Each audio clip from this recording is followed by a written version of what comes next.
بسم الله والصلاة والسلام على رسول الله سيدنا محمد عليه أفضل الصلاة والسلام. النهاردة يا حبايبي هنعمل مع بعض السردينة، هنقليها في البيت بطريقة كده سهلة وسريعة زي المطاعم بالظبط. هنعمل لها الدقة بتاعتها كده، ده دقيق على معلقة كزبرة ناشفة اهي، ومعلقة كمون اهي يا حبايبي، وهنقلبها كده. عايزه تحط كركم، عايزه تحط بابريكا، براحتك زي ما بتحبي يا حبيبتي. وهنا اهي ادي كوبايه ميه كده اهي،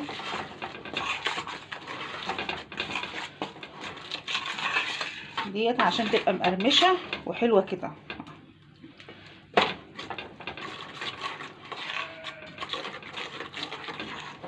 يا حبيب قلبي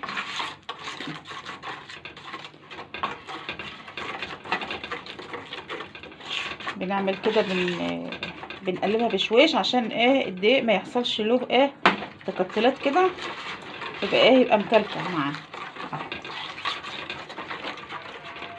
اهو يا حبايبي كده.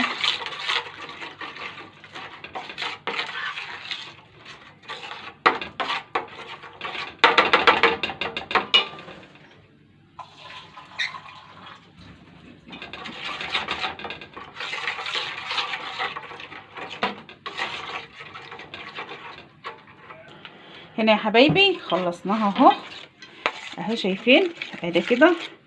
وننزل فيها السمك كده في التتبيله اهو، شايفين كده يا حبايبي. وننزل على طول على الزيت كده هيحمر.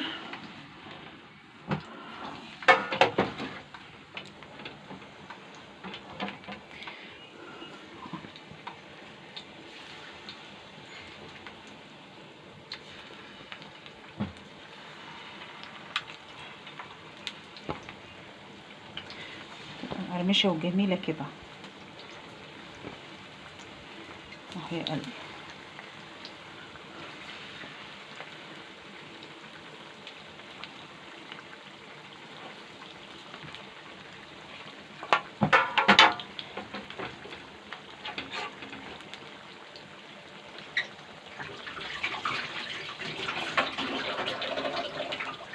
وهنا بنعمل الرز بتاعنا، نحط معلقتين زيت كده اهو.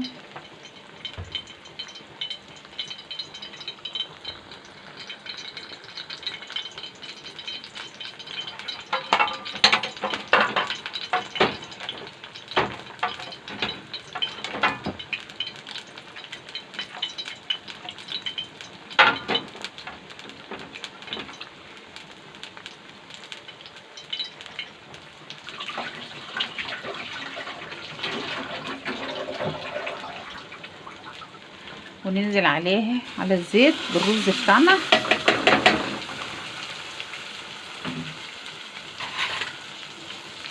شوحه كده في المادة الدهنية سواء زيت او سمنة، بس الرز بيستحب ان هو يكون بزيت علشان الحباية بتاعته تبقى لمعة كده وتبقى حلوة ومفرفرة عن السمنة. الرز بيستحب يا حبايبي ان هو بيتعمل بزيت. شمع كده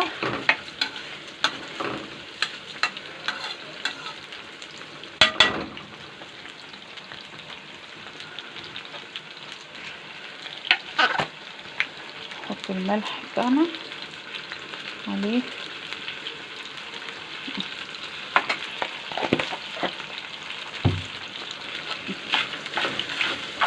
بس يا حبايبي كده بتشوح لحد ما يتشمع بالمادة الدهنية، لحد ما يتشمع بالزيت كده.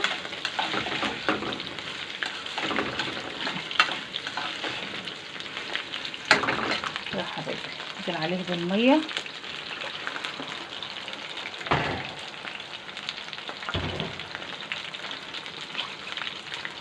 كل واحد طبعا على حسب الرز بتاعه بيحتاج ميه قد اهو يا حبايبي.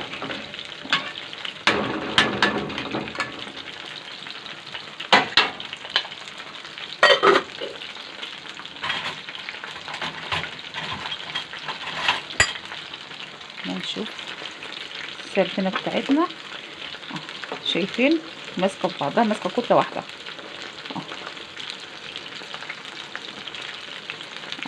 فضلا وليس امرا يا حبايبي، اشتراك كده في القناه، وفعلوا زر الجرس عشان يوصلكم كل حاجه.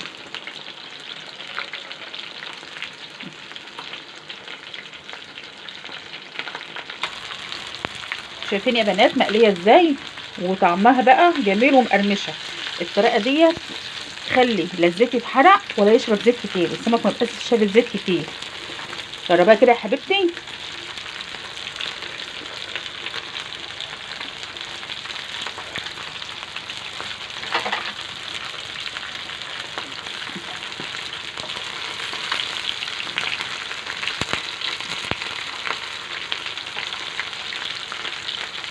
اهو يا حبايبي خلصنا الغدا بتاعنا النهارده.